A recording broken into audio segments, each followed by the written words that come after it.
मेरी जो फिल्म है वो है, मैंने अभी अभी जो बदली, हम्म। क्योंकि इन्होंने हम लोगों ने जोजू जॉर्ज के बारे में बात की, तो मुझे एकदम बहुत ही सिमिलर चेहरा और उतना ही कमाल का एक्टर याद आ गया, बीजू मेनन। कौन? बीजू मेनन की फिल्म है, बीजू मेनन। बिजू मैंने, राइट, हाँ। बीजू मेनन की फिल्म है अयप्पम कोशियम, एके राइट। नाम से जिसे हम या जानते हैं, या 2020 में आई थी। या राइट। और ये बिल्कुल ही मतलब वो समय था जब मैं मलयालम सिनेमा को थोड़ा सा एक्सप्लोर कर रहा था।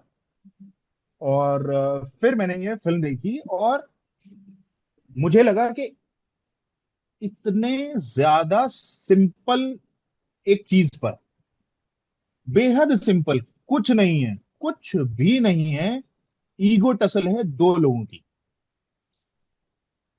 मतलब दैट्स सो जिसको एंटरटेनिंग। दिल्ली के टर्म में ये कहें कि तू जानता है मेरा बाप कौन है, और अगला कह दे नहीं जानता हूं बता, अब वो बताएगा। तो कहानी ऐसी है कि एक बंदा है, वो रिटायर्ड हवलदार है इंडियन आर्मी से। और वो अपना गाड़ी में पीछे लेटा हुआ है, और वो केरला के अपने घर से जा रहा है, निकल रहा है, ऊटी के लिए जा रहा है, जो कि कर्नाटका तमिलनाडु के बॉर्डर पे पड़ता है। तो उसे स्टेट क्रॉस करके जाना होगा, और बीच में से जंगल का रास्ता है। ड्राइवर जो है वो पूरी तरीके से सोबर है। गाड़ी में ओल्ड मंक की खूब सारी बोतलें पड़ी हुई हैं, एंड द पर्सन जो कि है पृथ्वीराज सुकुमारन, वो पीछे हैं, जो कि हवलदार, एक्स रिटायर्ड हवलदार है वहां से। आर्मी की कैंटीन से इश्यू कराई हुई शराब उनके पास है, उन्होंने खुद शराब पी हुई है, वो तकिया लेकर सो रहे हैं। रास्ते में पुलिस की नाकाबंदी होती है, चेक पोस्ट आता है, और वहां पर बीजू मेनन खड़े हुए हैं। और वो जो रेगुलर एक मतलब कुछ कोई इसमें साजिश नहीं है, कुछ भी नहीं है।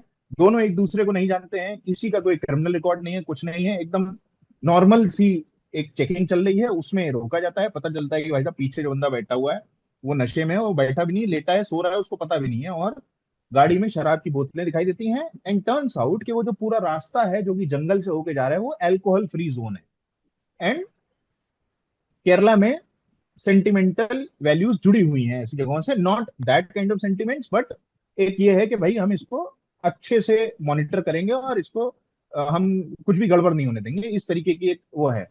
तो उसमें और कुछ भी नहीं है, वो बातचीत से रिजॉल्व हो सकती थी, कुछ भी ऐसा हो सकता था, मगर उसमें थोड़ी गर्मा गर्मी हो गई।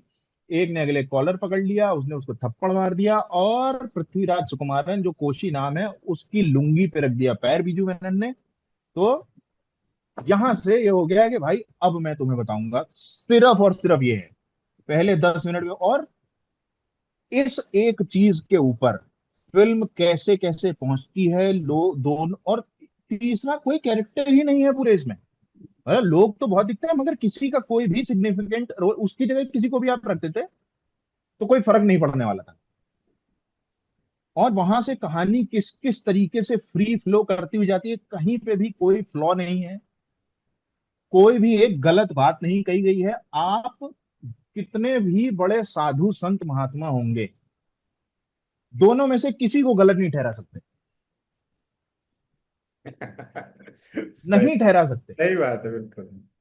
वो बंदा ड्यूटी कर रहा था, अगला बंदा बिल्कुल निर्दोष था कि वो तो चला नहीं रहा हूँ, गाड़ी चला नहीं रहा हूँ।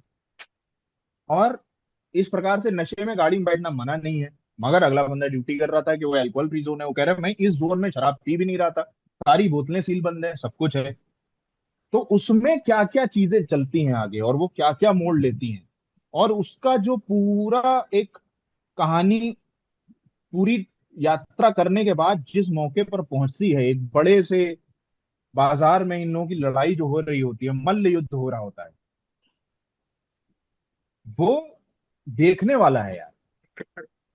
और अगर, अच्छा, तो उसमें होगा क्या कि जब आप ये फिल्म देख लेंगे, आपसे कोई पूछेगा इस पिक्चर से क्या मिला, आप जवाब नहीं दे सकोगे, राइट। मगर आपको इससे बहुत सारी चीजें मिलती हैं, अनएक्सप्लेनेबल। और इतनी कसी हुई चीज, इतना बढ़िया देसी अंदाज, मजा आ जाता है। ये तो अयप्पम कोशियम यार।